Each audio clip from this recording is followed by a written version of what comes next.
La première phase de la première édition du tournoi TLS Elite Cup s'est achevée samedi dernier avec les deux derniers quarts de finale.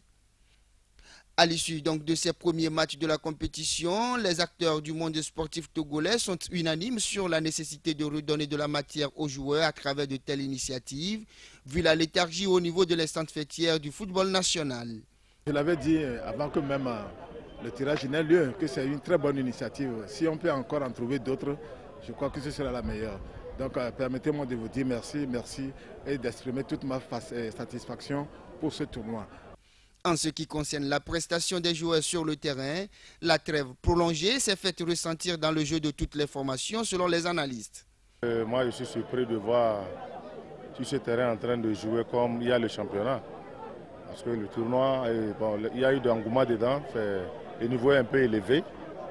C'est ce qu'on souhaite chaque fois. Si c'est qu'il y a le championnat, le tournoi allait être vraiment meilleur plus que ça.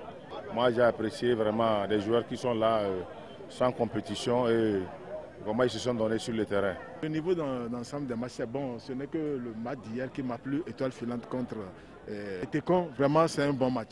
Le match là m'a beaucoup plu, surtout les 15 dernières minutes où nous avons vu les joueurs de Técon étouffer le grand ami de l'Étoile Filante. Ça, ayons le courage de le dire, mais Dieu aidant également, l'Étoile Filante ici s'en est sorti. Une prestation dont le niveau doit forcément être rehaussé lors des demi-finales qui promettent de chaudes empoignades, d'une part entre Gomido de Kpalimé et l'Étoile Filante de Lomé, et de l'autre entre Asfosa et Agaza, une des affiches qui faisait drainer de la foule dans les années 80 et qui doit forcément rappeler de bons souvenirs au public sportif qui fera le déplacement du stade de la JCA mercredi prochain. Et voilà là où il y a les matchs un peu difficiles, parce que vous savez, quand on parle de demi-finale, on sait ce que ça veut dire. Donc tout le monde va donner, donc on va souhaiter la chance à celui qui va gagner le match. Nous sommes derrière TLS et on va beaucoup prier pour que ça puisse, que la fête finisse très bien. Je le dis souvent, les matchs passent mais ne se ressemblent pas.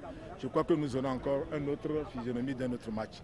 Et ce sera un bon match parce que j'ai vu des jeunes d'Asfosa bouger également et dans tous les compartiments de jeu. Donc je crois que le mercredi, un bon match attend le public de Lomé.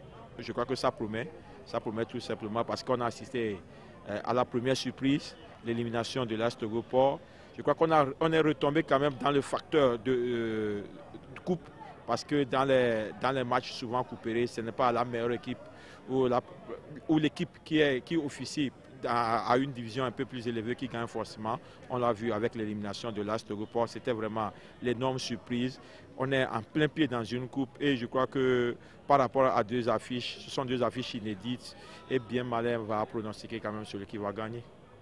Le rendez-vous est donc pris pour ce mercredi 23 septembre à partir de 13 h pour la première demi-finale entre Gomido et l'Étoile Filante et à 15 h entre Asfosa et Agaza de Lomé.